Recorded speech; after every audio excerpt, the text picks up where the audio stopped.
algunas mujeres las ciega tanto el amor que matarán a todo aquel que se interponga en su camino.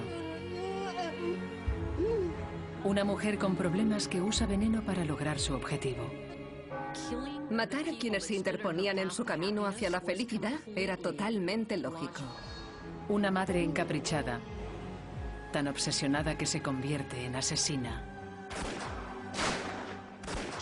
Es narcisista e histriónica. Es una persona aterradora. Dos adolescentes con una pasión enfermiza se convierten en crueles asesinas. Los vínculos entre mujeres jóvenes pueden hacerse tan intensos que dejan de ser sanos. Estas son asesinas con una atracción fatal. Asesinas.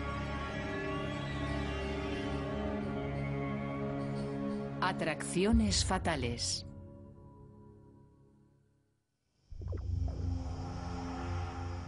...19 de mayo de 1983... La noche que conmocionaría a Springfield, Oregón. Cada vez que pienso en ello me conmuevo, la verdad. Son las 10:48 de la noche en el hospital Mackenzie Willamette.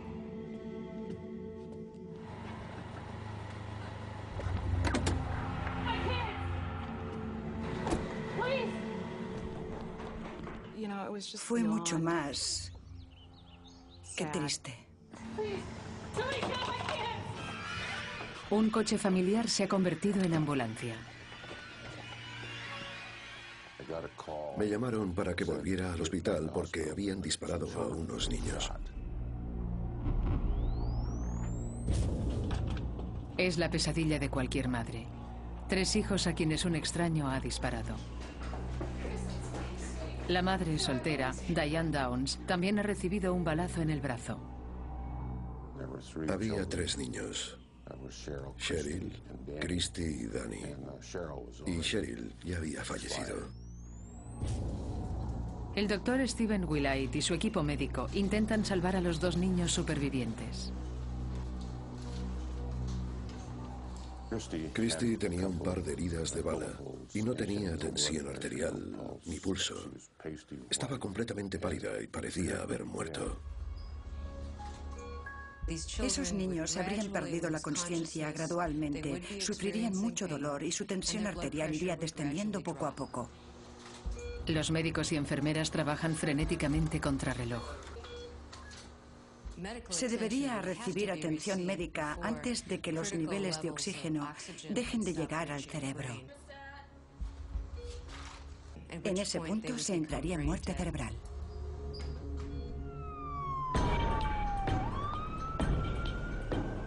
Mientras la policía intenta encontrar al asesino. El inspector Doug Welch se une a la persecución. Las primeras 48 o 72 horas son muy críticas porque es entonces cuando más fácilmente se podrán encontrar pruebas.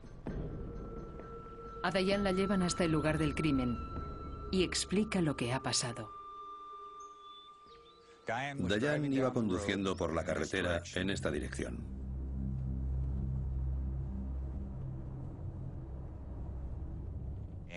Y más o menos por donde estoy ahora, dijo que apareció un extraño. Y le hizo señas. Ella detuvo el coche. Salió, dejó la puerta abierta y dijo, ¿qué pasa? Él contestó, quiero su coche. Ella le dijo que ni hablar. Y entonces ella afirmó que él la apartó. Se asomó al coche y disparó a los niños.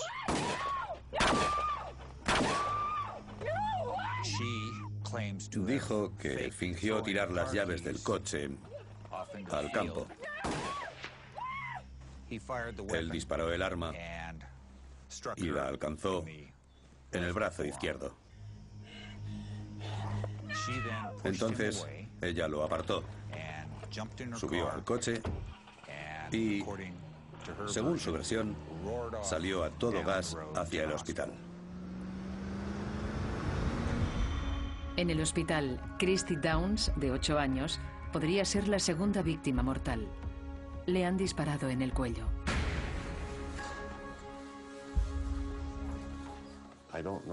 No entiendo cómo es posible estar tan cerca de la muerte y no morir. Ella estuvo en el umbral de la muerte. Los médicos han estabilizado al menor, Danny Downs, de 3 años, pero temen que pueda quedarse paralítico. El doctor Willey pasa toda la noche intentando estabilizar a Christy.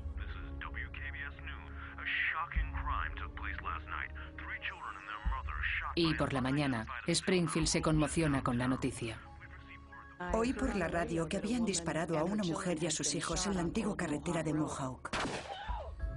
Ann Jagger era una periodista de la zona.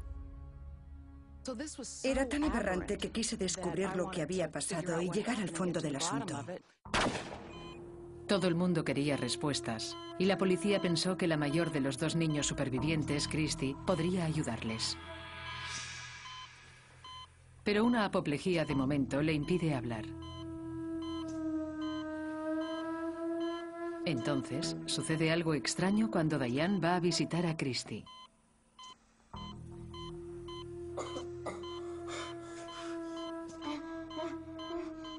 Christy parece aterrada al ver a su madre.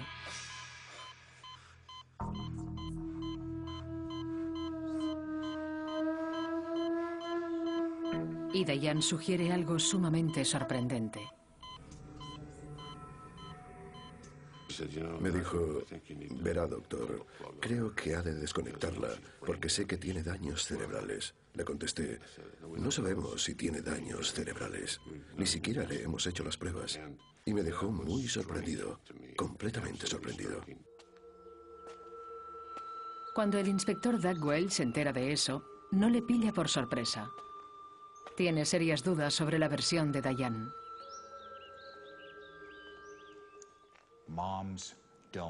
Las madres no se paran a atender a extraños en una carretera oscura con 3 niños en el coche. En las semanas siguientes, la auténtica Diane empieza a salir a la luz poco a poco.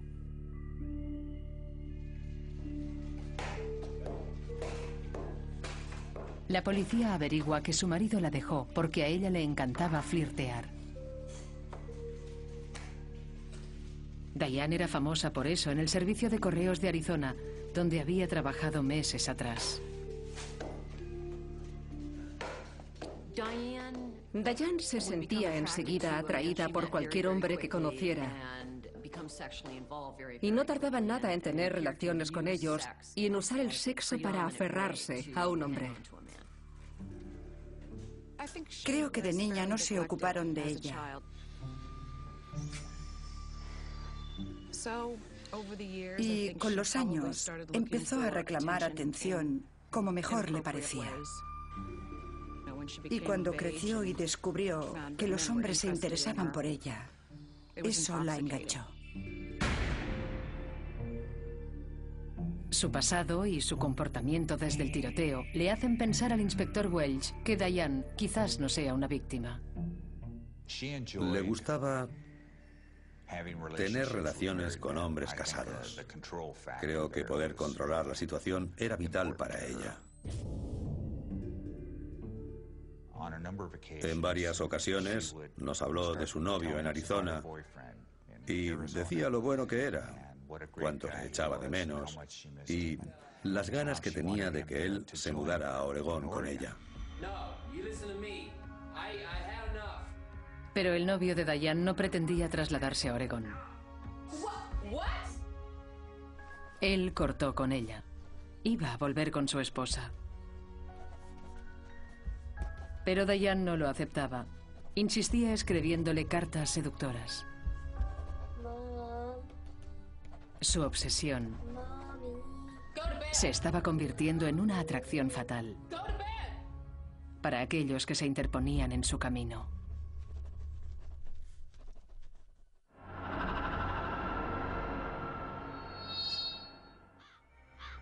Enfrentarse a una mujer con una atracción fatal no es algo que solo ocurra hoy en día.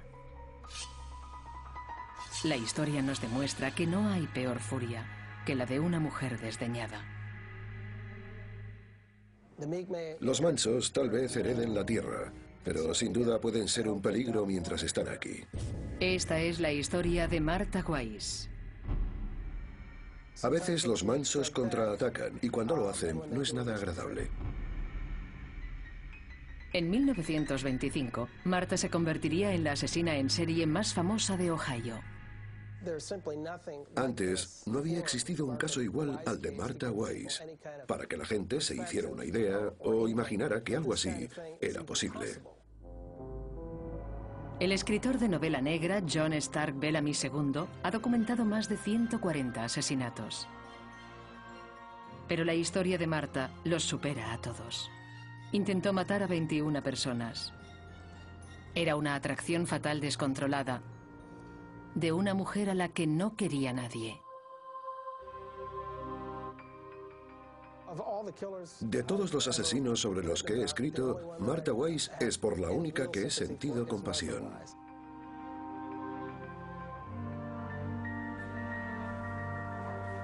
La psicóloga forense y criminóloga Candice DeLong cree que Martha sufría una enfermedad muy conocida hoy en día. Creo que tenía un trastorno bipolar. Y eso explicaría su conducta desequilibrada durante toda su vida.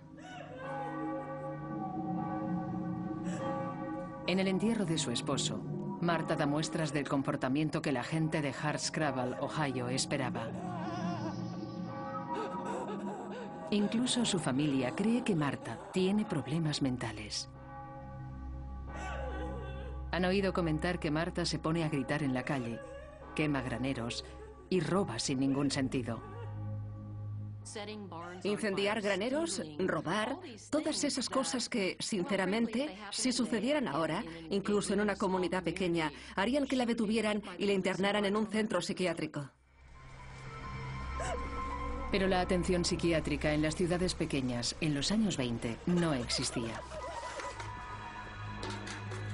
A muchos enfermos sencillamente se les explotaba, agredía o ambas cosas. Como en el caso de Martha, a manos de su esposo. Martha fue una esposa gravemente maltratada.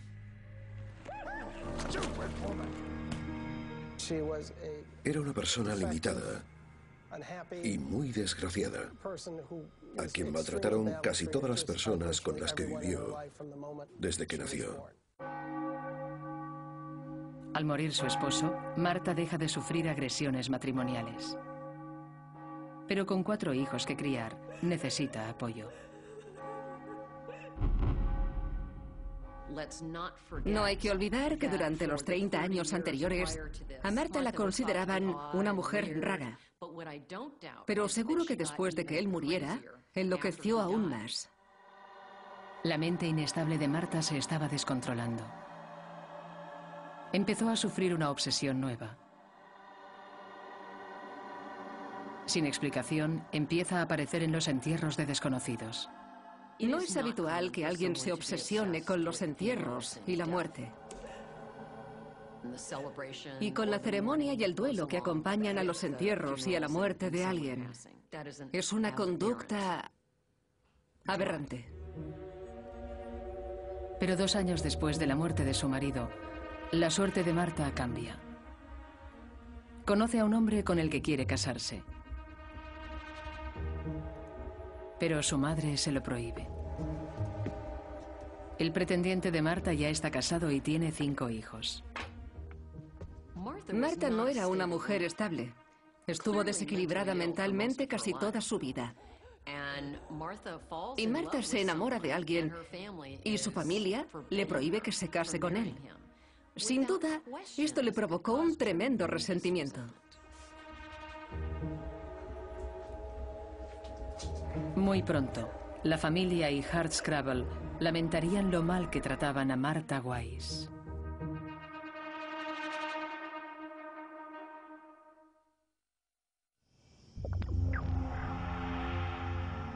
En el verano de 1983, el pueblo de Springfield, Oregón, se enteró de una historia aterradora. La de una madre soltera y sus 3 hijos, atacados por un extraño armado que quería su coche.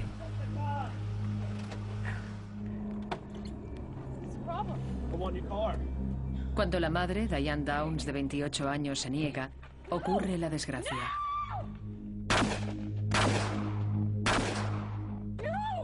Una niña muere, un niño puede quedar inválido y otra niña resulta gravemente herida. Pero a las pocas semanas empiezan a surgir inconsistencias en la versión de Diane. Para empezar, la herida de bala de su brazo. Dadas las características de la herida, estaba claro que no era una herida defensiva. Si, por ejemplo, levantó el brazo para intentar repeler la bala, el orificio de entrada habría estado en el lado contrario, el de salida habría estado hacia su lado.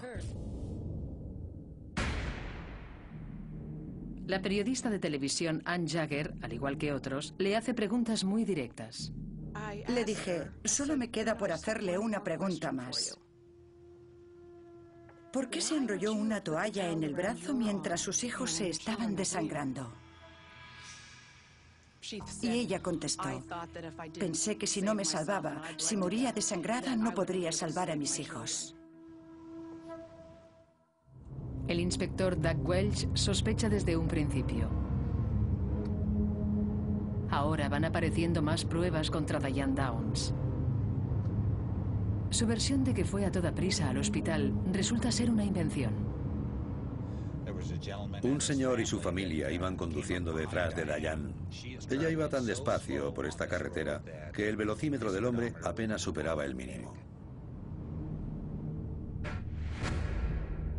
Ella dijo que condujo como alma que lleva al diablo. Debía llevar a sus hijos al hospital, pero se lo tomó con mucha calma. Esperaba a que los niños acabaran de ahogarse y de emitir sonidos y que murieran. El doctor Stephen Willite, el cirujano que había ayudado a salvar a 2 de los hijos de Diane, empieza a albergar muchas dudas. Imaginémonos a nuestra madre, a nuestra esposa, si perdieran un hijo. Estarían completamente histéricas, desencajadas, desconsoladas y hundidas. Ella no estaba así. Diane incluso quiere que desconecten a su hija. Todas las pruebas empiezan a indicar la espantosa realidad. Que Diane quizás haya disparado a sus hijos para salvar su romance fallido.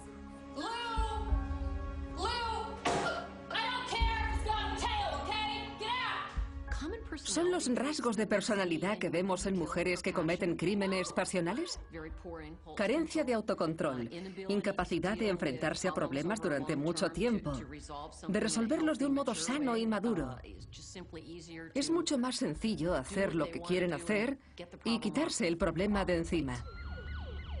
La policía se dispone a detener a Diane para acusarla de asesinato. Asesinato frustrado y agresión en primer grado. Al final, el móvil fue conseguir a ese novio. Él no quería ser padre. Ella vio a sus hijos como una carga y tenía que librarse de ellos.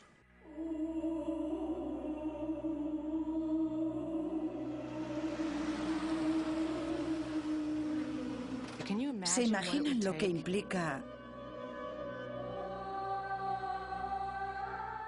disparar a tus hijos?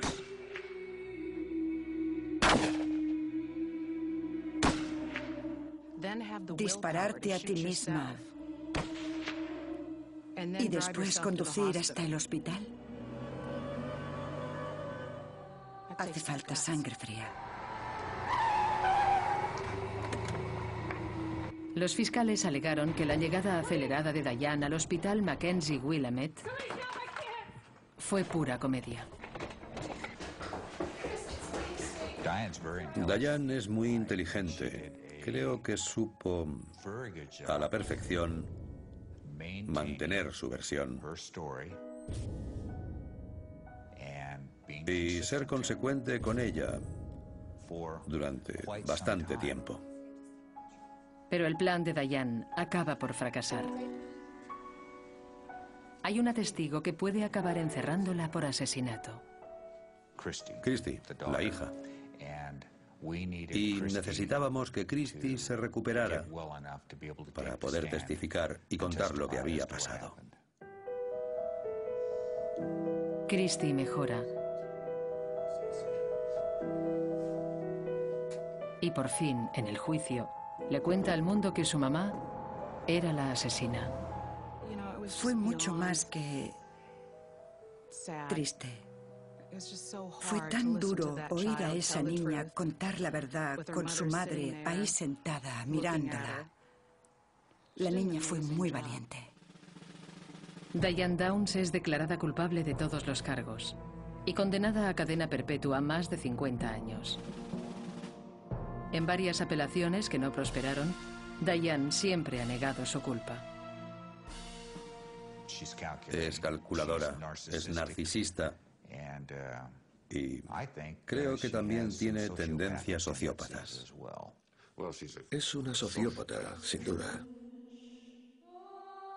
Ella creía que, como eran sus hijos, podía hacer lo que quisiera con ellos. Los puedo matar si yo quiero. Ahora está donde debe estar. Algo positivo resultó de todo el horror de esa noche. La joven Christy y su hermano Danny tienen otra oportunidad en la vida, con una familia de adopción que conoce bien su historia. El fiscal y su esposa. Prefiero pensar sobre todo en una cosa, no concentrarme en lo horrible, sino en lo bonito. Y es que gracias a ese acontecimiento, tienen una vida que jamás habrían tenido.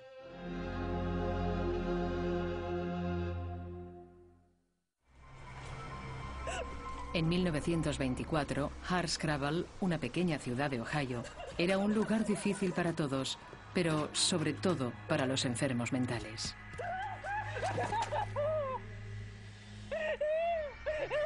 Sin piedad y sin tratamiento, la locura de una mujer la condenó a la desgracia. Maltratada por su marido, ni siquiera su muerte mejoró la vida de Martha Wise. Estaba desesperada por encontrar a alguien que le diera el amor que jamás había recibido y que la mantuviera a ella y a 4 hijos.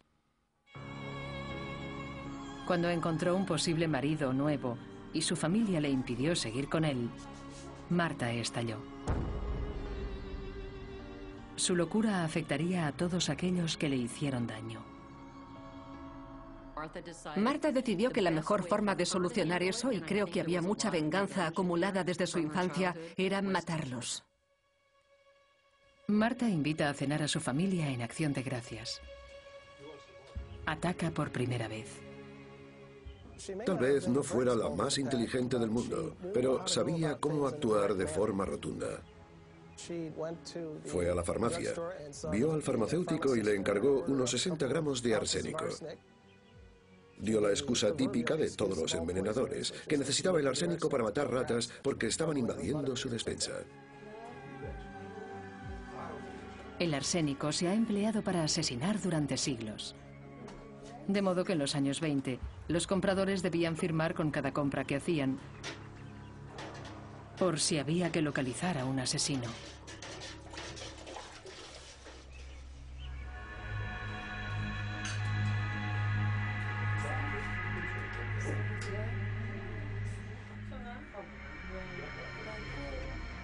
Martha planea matar a sus parientes más cercanos en una comida.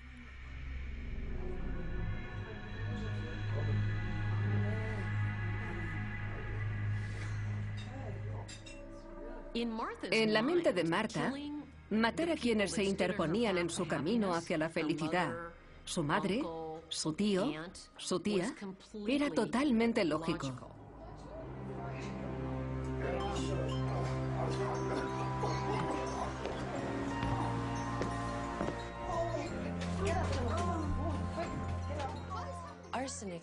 El arsénico tiene afinidad por las células que están cerca de los vasos sanguíneos. Casi al instante, los vasos sanguíneos del tracto gastrointestinal resultan dañados. Habrá molestias gástricas, náuseas, vómitos. La sangre circulará hacia arriba y hacia abajo a través del tracto gastrointestinal.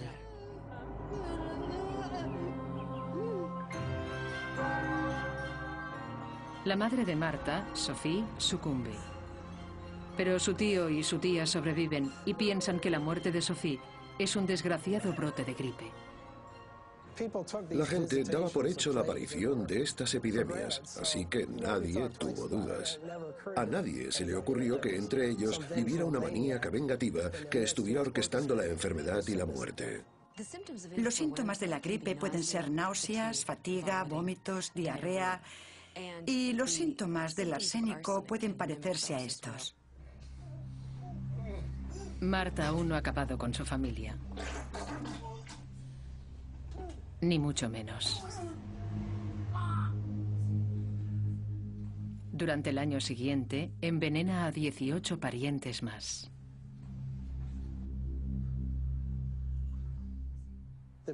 Volvió a aplicar el veneno porque Marta seguía invitándolos a cenar, o iba a casa de su familia política, o a casa de los parientes de su madre. Volvió a usar el arsénico. Y Marta siempre sale impune, porque finge dedicarse a cuidar a sus víctimas para que se recuperen. El arsénico puede matar con una dosis alta. También puede matar si se da en pequeñas dosis durante un periodo más largo de tiempo, algo que se llamaría envenenamiento crónico por arsénico.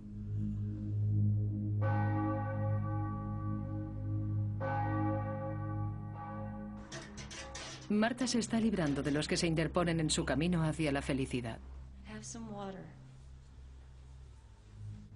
Como resultado de esta acumulación crónica de arsénico, la víctima no tarda en sufrir un fallo cardíaco, fallo respiratorio y en padecer una muerte lenta e insidiosa.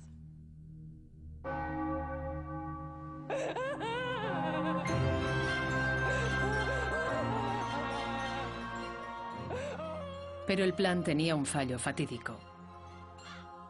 Al final, una epidemia de enfermedad en una familia llama la atención de la policía. Concluyeron que debía de ser una mujer. Y sin duda una mujer poco inteligente. Una mujer poco inteligente y que le guardaba rencor a toda la familia. Y pese a matar a su familia para poder casarse, el posible marido de Marta ahora reniega de ella. El novio básicamente la traicionó como un Judas. Testificó, pero se limitó a decir, no conozco a esa mujer. Los actos mortíferos de Marta llegaron a su fin en 1925.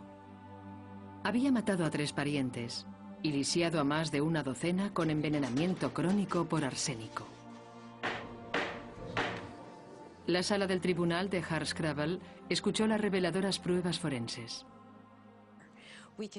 Podemos coger un cabello y cortarlo en trocitos y medir la cantidad de arsénico. Y sabiendo cuánto crece el pelo por día, podemos calcular cuántas dosis de arsénico se han suministrado.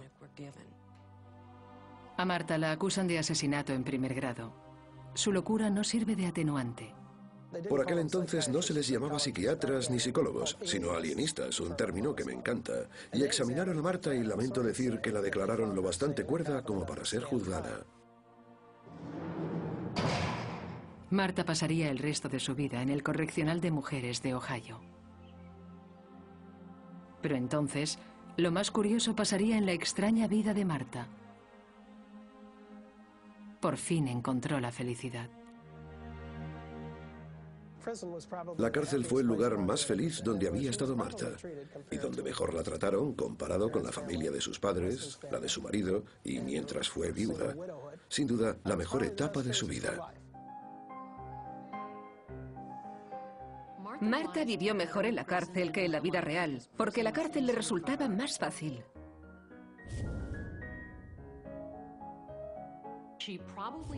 Sin duda, sufrió menos insultos, burlas y humillaciones por parte de otros que cuando estaba fuera. En la cárcel seguramente había muchas más mujeres como ella. Marta disfrutaba tanto en la cárcel que no quería irse.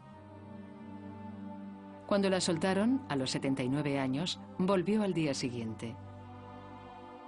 Marta prefirió quedarse dentro hasta el día de su muerte.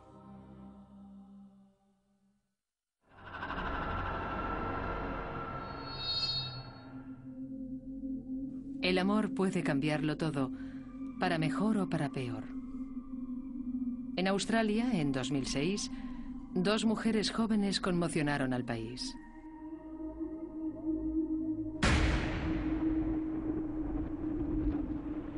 Dijeron que se sentían como si estuvieran en una película. Una fantasía surrealista que pasó a ser un hecho horripilante. Muchos podemos entender el asesinato bajo ciertas circunstancias, pero ¿matar como un juego preliminar? Una atracción fatal que acabaría en brutalidad indescriptible. Ese es el tipo de cosas que asusta a la sociedad. La ciudad de Perth, en Australia Occidental, es una ciudad tranquila, en un país tranquilo.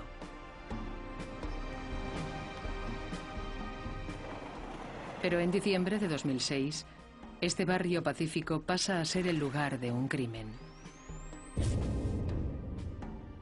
La joven Stacey Mitchell ha discutido con sus padres y decide irse de casa. Stacey era una chica de 16 años normal y vivaz, que hizo lo que muchas adolescentes hacen. En cierto momento discuten con sus padres y se van. Quieren irse de casa durante unas semanas y ella se fue a vivir con amigas.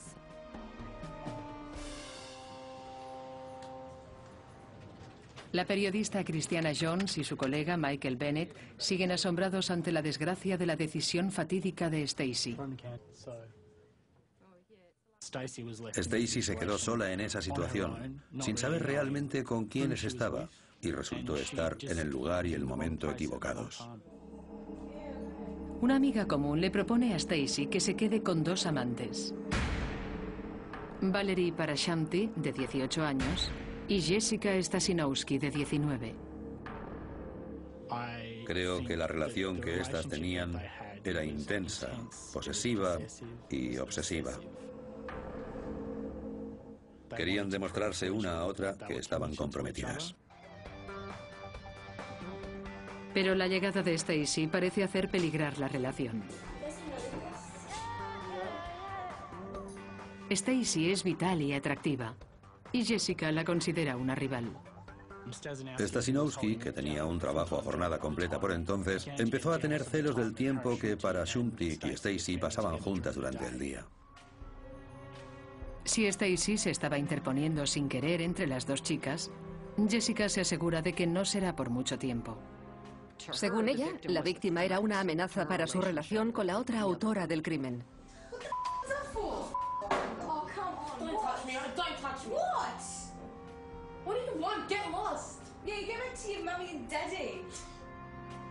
Valerie y Jessica quieren solventar sus problemas, de modo que hacen un pacto para librarse de ella.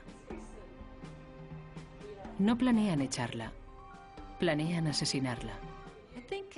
Creo que querer demostrar el amor a otra persona matando a alguien es un concepto muy difícil de comprender.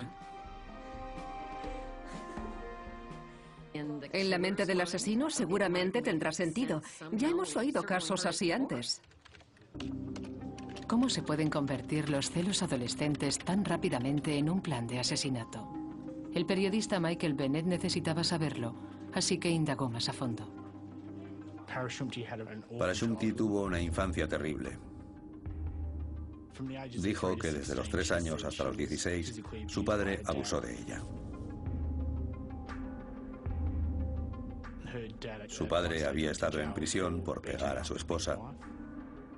Se dijo que ella tuvo que apartarlo de su madre y proteger a sus hermanos de él. Dijo que en un momento dado él le puso unas tijeras de podar en la garganta y que ella tuvo que golpearle con una barra para defenderse.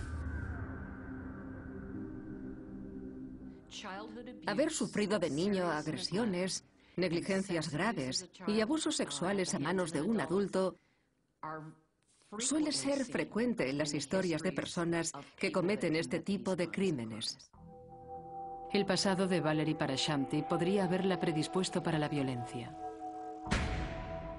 Jessica Stasinowski también procedía de un hogar disfuncional. Stasinowski se provocaba cortes y quemaduras. Sus padres se divorciaron cuando ella era pequeña. Dijo que estaba sola, que no recibía afecto. Los estudios sobre asesinos en serie, asesinos sádicos, nos han mostrado que los padres e hijos cariñosos, amorosos, unidos y solícitos, este tipo de familias, no suelen producir asesinos. La combinación de las dos fue devastadora, fue una combinación terrible. En solo 3 días, una chica de 16 años, que fue bien recibida como compañera de piso, es el objetivo de un asesinato.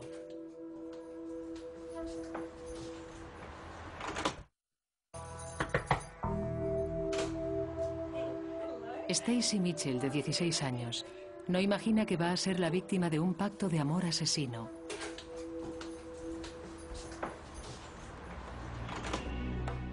Se ha mudado con Valerie Parashamti y Jessica Stasinowski durante unos días, tras pelearse con sus padres. Sus compañeras son amantes. Y ahora Stacy amenaza con trastocar su relación. Comentaban que Stacy las estaba sacando de quicio, que era muy pesada. Para demostrarse su amor mutuo, Valerie y Jessica se comprometieron a matar a esta chica, a quien consideraban una intrusa.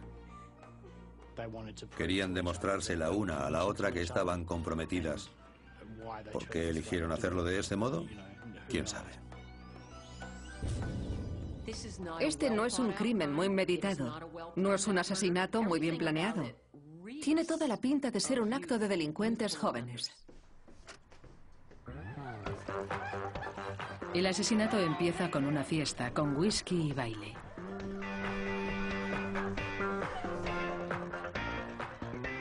La policía cree que a Stacy le dieron una pastilla para dormir, para atontarla.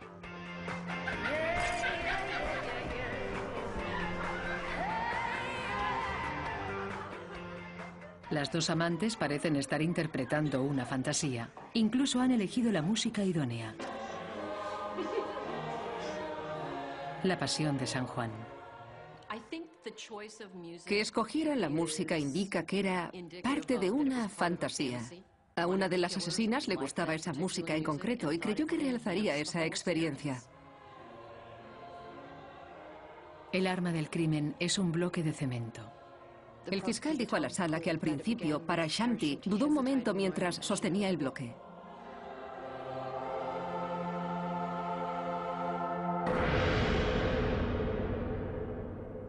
Cuando el cerebro resulta dañado, solo reacciona de 2 maneras, sangrando o hinchándose.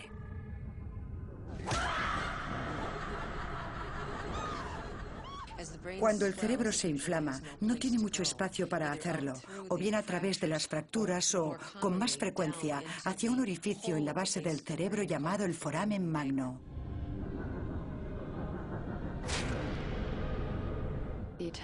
El ataque fue prolongado. Fue un ataque repetido. Parashamti la siguió por la casa. Nunca se dijo cuántos golpes había recibido Stacy con la losa de cemento, pero sí se dijo que acabó rompiéndose en 2. Si la golpearon hasta el punto de que el bloque de cemento se rompió, las contusiones serían tremendas.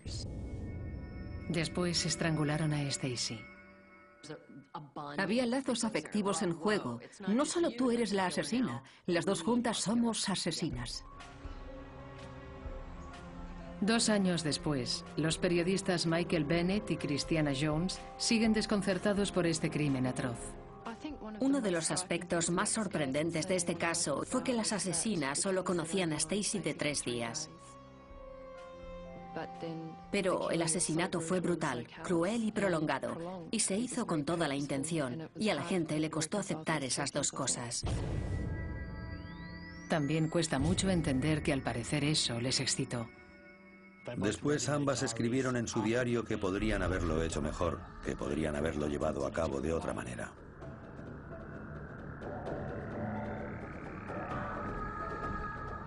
Desde luego muestra la depravación de ambas.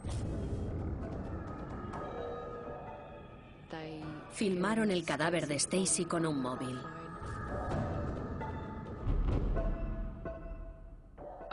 De eso se pueden deducir algunas cosas.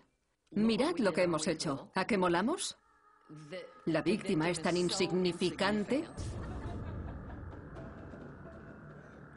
Esto es algo que celebrar y dejar registrado para siempre. Y seguramente eso determinó su destino ante el jurado. Como si la fantasía hubiera superado el sentido común, ahora las chicas solo piensan en cómo librarse del cadáver. Al parecer hicieron una lista de la compra y fueron a la ferretería y miraron varios artículos. Entre ellos una pala, una sierra, cemento y uno de los planes era reducir el cadáver a mantillo. Después se lo piensan dos veces y se limitan a tirar el cadáver a un contenedor de basura. Después llevaron el contenedor al cobertizo trasero y básicamente, según se quedó allí durante varios días bajo el calor estival.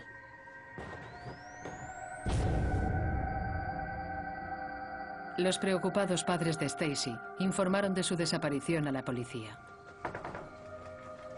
Y 4 días después, tras investigar un poco, las pistas les llevaron a la casa de Valerie y Jessica, donde el contenedor las descubrió. Valerie Parashanti y Jessica Stasinowski fueron acusadas de asesinato y condenadas a 24 años de prisión.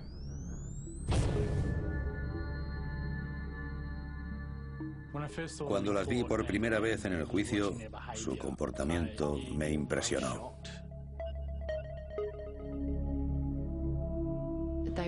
Sonreían, se reían y comentaban cosas, tanto que el juez les llamó la atención varias veces. Me pareció que creían estar en una película. Pensaban que alguien diría "corten" y que saldrían por la puerta a retomar su vida normal. Pudo ser porque no tuvieran remordimientos, que fueran sociópatas y pensaran, pues vale, nos han pillado. Pero también podría ser falsa bravuconería. Este crimen sigue siendo uno de los más extraños de Australia. La gente aún no asume cómo una fantasía macabra le arrebató la vida a una joven inocente. Tenía 16 años, era joven, todavía se estaba formando como persona. Una de las cosas más tristes de este caso es que los detalles horrorosos y escabrosos eclipsaron lo importante, la pérdida de una chica joven y alegre que tenía la vida por delante.